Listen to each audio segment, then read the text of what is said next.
everyone, welcome back. We're diving deep into a story that's it's developing right now over in Ghana. Yeah.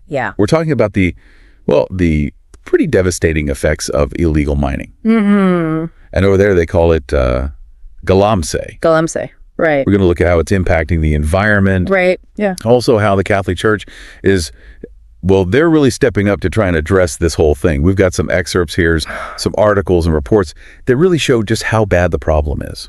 Yeah, it's really a complex situation. What I think is interesting here is that it's not just about the mining itself. Right. It's about like this clash between, protecting the environment, people trying to make a living, and then you've got the influence of, these big religious institutions. It's fascinating. Yeah, absolutely. To really understand how urgent this is, we kind of have to picture what's actually happening over there. So imagine like these lush rainforests, beautiful, vibrant, and then they're just ripped apart.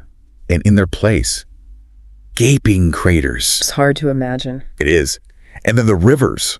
They were once like the lifeblood of these communities. Now they're choked with mud and all these awful chemicals, all because of the mining. That's the reality of Galamsey. It's people digging for gold illegally. Right. And they're using, oftentimes they're using really dangerous methods that end up poisoning the very land and water they depend on. Exactly. And the communities are being hit hard. People rely on these rivers for everything. Drinking water, fishing. It's their livelihood. And it's being destroyed. Not just their way of life, but their health too. Absolutely. It's a desperate situation. Yeah. And what we're seeing in these reports is that the government's been trying to, they've been trying to crack down on Galamsey since like 2016. Yeah. But it doesn't seem like their efforts are really making a dent. Why do you think that is? Well, there's no easy answer here. It's a multifaceted problem. But I think poverty plays a huge role. Right. For a lot of these people in these communities, Galamsey, it's a way to survive. Makes sense. Even if it is risky, even if it is illegal, that gold, even a little bit of it, the profits can be pretty tempting when you don't have a lot of other options. It's hard to argue with that.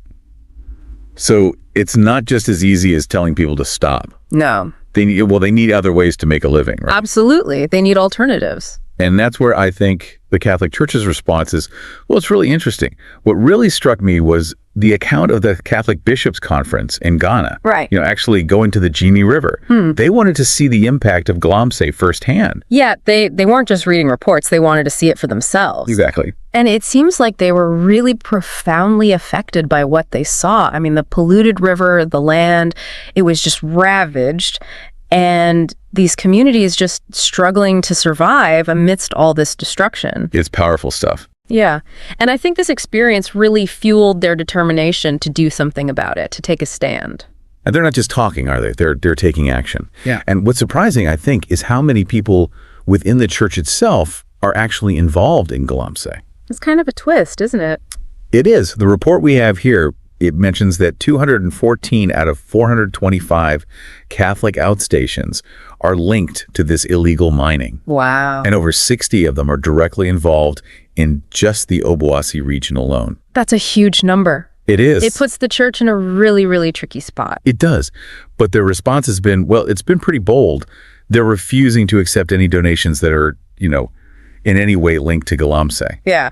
Basically, they're saying, look, we're not going to benefit from something that's destroying our environment, that's destroying our communities. It's a powerful message, but they're not stopping there. No, they're not. They're actually considering denying Holy Communion to those who are actively engaged in Galamsey. Yeah. I mean, that's a serious step, isn't it? It is. It really shows you how seriously they're taking this. Yeah. They're using their religious authority to try and influence behavior, to try and, curb the practice from within.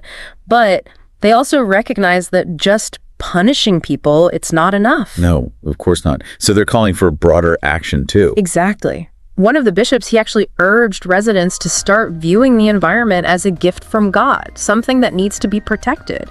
He's calling on everyone, not just the government, to step up and prevent more damage from happening. It's a powerful reminder that, we all have a role to play in this. We do. We all have a responsibility to protect our planet. Absolutely. This deep dive has been, I don't know about you, but for me, it's been really eye-opening. We've seen how Galamsey is really just tearing apart Ghana's environment, hurting communities.